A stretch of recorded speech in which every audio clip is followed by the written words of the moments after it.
Selamat siang Pak Sendi dan teman-teman. Hari ini kami dari kelompok Kabinet Sukiman akan mempresentasikan hasil kerja kami. Kelompok kami terdiri dari saya sendiri, Yohanes, Caroline, Stephanie, Marcel, dan Immanuel. Selamat menyaksikan.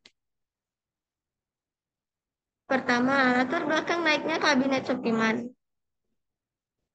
Setelah Kabinet Natsir mengembalikan mandat kepada Presiden Soekarno, Presiden menunjuk Mr. Sartono dari PNI sebagai formatur untuk membentuk kabinet baru.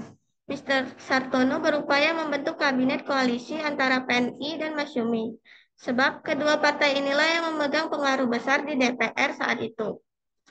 Singkat cerita, Mr. Sartono gagal. Kemudian ia mengembalikan mandat yang dipegangnya kepada Presiden. Kemudian, pada 18 April 1951, Presiden menunjuk dua orang formatur baru, yaitu Sidik Jojo Soekarto dari PNI dan Sukiman Wirjosanjojo dari Masyumi. Akhirnya, setelah diadakan perundingan, pada tanggal 26 April 1951, mereka berhasil mengumumkan susunan kabinet koalisi antara Masyumi dan PNI. Kabinet baru ini dikenal dengan nama Kabinet Sukiman Suwiryo. Selanjutnya akan dibacakan oleh Caroline.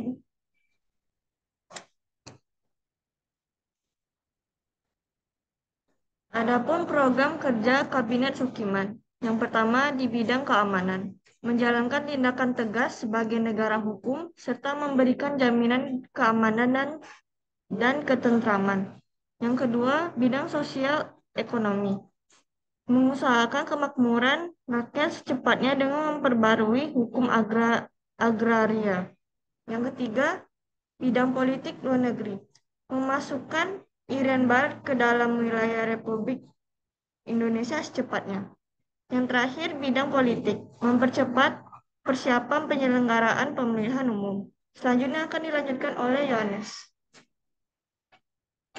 Oke, baiklah. Meskipun hanya berjalan 1 tahun, tentunya Kabinet Sukima memiliki beberapa prestasi. Di dalam PPT ini tersebut tercatat beberapa prestasi yang dialami oleh Kabinet Sukiman, antara lain seperti memperhatikan usaha rakyat dan memajukan perusahaan kecil. Yang kedua, memperhatikan kaum buruh. Yang ketiga, menggagas standarisasi upah minimum. Yang keempat, memperluas akses pendidikan dengan mendirikan berbagai macam sekolah. Yang kelima, adanya THR atau tunjangan hari raya, serta berhasil melanjutkan program kerja dari Kabinet Asyir. Selanjutnya, adanya permasalahan Kabinet Sukiman. Apa saja permasalahan dalam Kabinet Sukiman sehingga mereka dapat jatuh dalam periode 1 tahun mereka berjalan? Yang pertama ada satu, krisis moral. Di kalangan masyarakat mulai terdengar adanya krisis moral yang ditandai oleh adanya korupsi dan kegemaran akan barang-barang mewah. Sedangkan harga beras terus menunjukkan tanda-tanda naik. Selanjutnya akan dibacakan oleh Immanuel.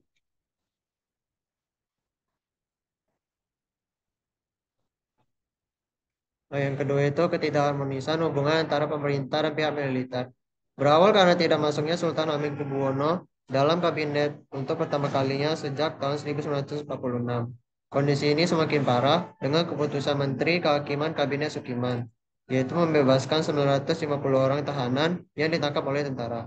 Selanjutnya, krisis kebijakan luar negeri.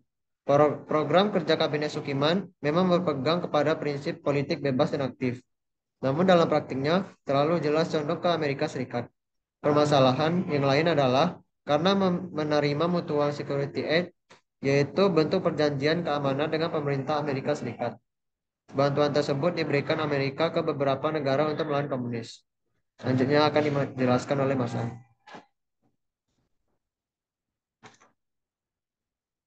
Kronologi jatuhnya Kabinet Sukiman. Konflik antara Presiden Soekarno dengan para menterinya yang kemudian berkembang menjadi konflik antara Presiden Soekarno dengan PNI, yaitu Partai Nasional Indonesia. Konflik ini menyebabkan para menterinya meninggalkan kabinet dan akhirnya menyebabkan Presiden Soekarno mengundurkan diri dan meletakkan jabatannya pada Presiden Soekarno yang baru. Ini merupakan penyebab langsung jatuhnya Presiden Kabinet Sukiman. Sekian, terima kasih.